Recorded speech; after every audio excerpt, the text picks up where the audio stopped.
Hi పిల్లలు, ఈరోజు మనం తెలుసుకునే కథ పేరు కుతూహలమైన మేకపిల్ల.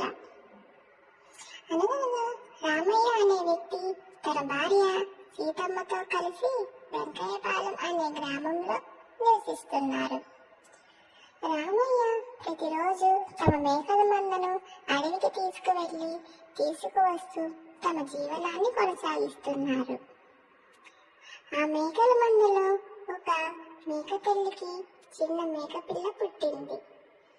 ఆ మేకపిల్ల మందలో ఉన్న అన్ని మేకపిల్లల కన్నా చాలా ఉత్సాహంగాను కుతూహలంగాను ఉండేది. ప్రతిరోజు రామయ్య ఆ మేకల మందను అడవికి తీసుకువెళ్లే దారిలో ఆ మేకపిల్ల తల్లిని వదిలేసి ఒంటరిగా అడవిలోకి వెళ్ళేది.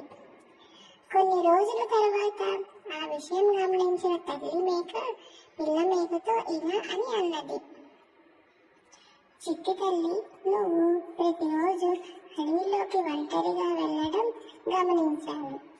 ఇలా వెళ్ళడం వల్ల నీ ప్రాణానికి ప్రమాదం కలగవచ్చు.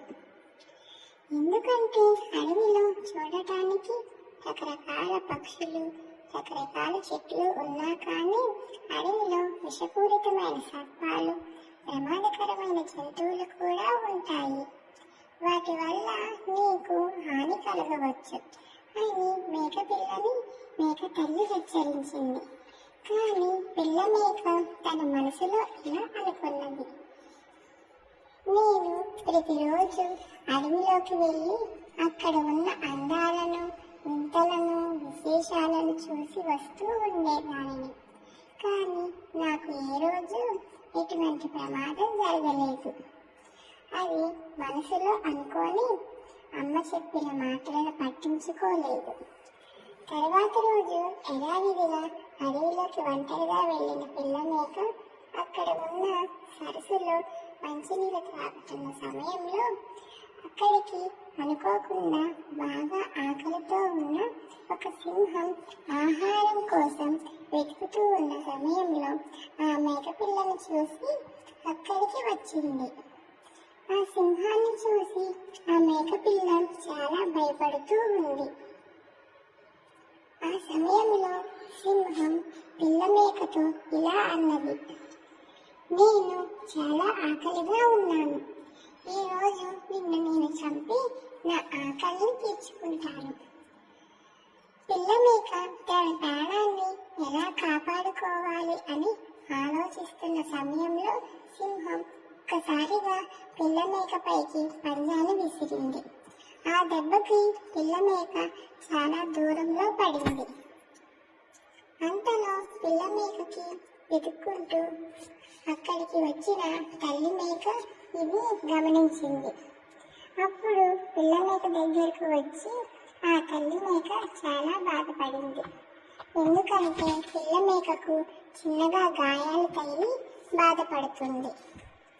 అప్పుడు తల్లి మేక తన పిల్ల మేకను ఎలాగైనా కాపాడుకోవాలి, సింహంతో పోరాడి గెలిచే శక్తి నాకు లేదు అని మనసులో అనుకుంటూ ఉండగా ఇంతలో తనకి ఒక ఉపాయం తోచింది.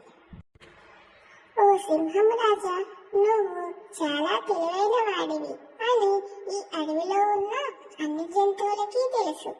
నీకు ఆహారం అవ్వటానికి మాకు ఎటువంటి ఇబ్బంది లేదు. కానీ అంతకన్నా ముందు నాకు ఒక చిన్న మనవి. నేను నిన్ను 3 ప్రశ్నలు అడుగుతాను.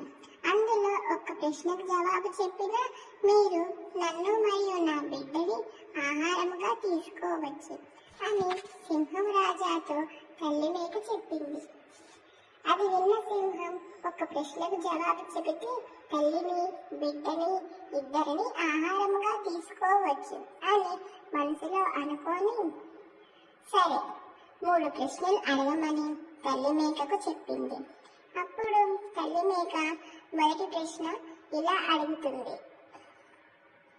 చెయ్యని కుండ, పొయ్యని నీరు, వెయ్యని సున్నం తీయగా ఉండు అని అడుగుతుంది. అది విన్న సింహం సరస్సు అని సమాధానం చెబుతుంది. అప్పుడు తల్లి మేక సింహం రాజా, నీ సమాధానం తప్పు. ప్రశ్న అని ఎంత దానం చేసినా తరగనిది, అంతకంతకు పెరిగేది. అప్పుడు సింహం ఆలోచించి చెట్టు ఇచ్చే ఫలాలు అని సమాధానం ఇస్తుంది. దానికి తల్లి మేక సింహం రాజా మీ సమాధానం తప్పు అని చెబుతుంది. నా మూడవ ప్రశ్న అని ప్రపంచంలో అత్యంత వేగమైనది. దానికి సింహం కాంతి అని సమాధానం ఇస్తుంది. అప్పుడు తల్లి మేక సింహం రాజాతో మీ 3 ప్రశ్నలు కూడా తప్పు అని చెబుతుంది. అది విన్న సింహం రాజు చాలా బాధపడి నీ ప్రశ్నలకు జవాబులు చెప్పు అని అడుగుతుంది. అప్పుడు తల్లి మేక నా మొదటి ప్రశ్నకు జవాబు టెంకాయ, నా రెండవ ప్రశ్నకు జవాబు విద్య, నా మూడవ ప్రశ్నకు జవాబు మనస్సు అని చెబుతుంది. అది విన్న సింహం ఓటమిని అంగీకరించి అక్కడి నుంచి వెళ్ళిపోతుంది. మరియు తల్లి మేక తన బిడ్డను తీసుకొని అక్కడి నుంచి తను కూడా వెళ్ళిపోతుంది.